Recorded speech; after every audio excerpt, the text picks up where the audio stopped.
What's up, people? I hope you're all doing well. Now, one of the most common questions I get about summer camp is about meeting new people, whether you're going to make friends, whether you get along with other counsellors, and all that type of thing. So, thought I'd make a quick video to break it down a little bit. Because if you're like me and you're going on your own, you might be a little bit nervous. Now, the important thing to remember is on summer camp, there's most likely going to be people from all over the world. The key is to be as open as you can. If you look at my video series, I was definitely out there. I tried to talk to as many people as I could. Try and smile as much as you can. And if you see someone and you want to go and talk to them, just do it. That little initial conversation might just build like a lifelong friendship. And when you get to summer camp, you will have some initial training.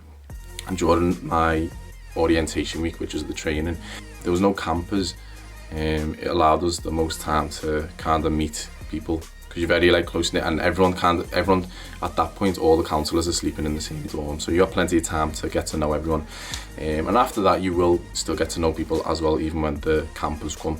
But yeah, just especially during those training weeks, try and meet as many people as you can, speak to as many people as you can. Also, say yes to as many things as you can. If someone tells you, yo, let's go to this place, let's go to New York, or let's go and hike to this place, make sure you say yes, because those opportunities are definitely going to bring lifelong memories that are going to be way better than kind of getting an extra hour in bed or anything like that. So say yes to as many things as you can.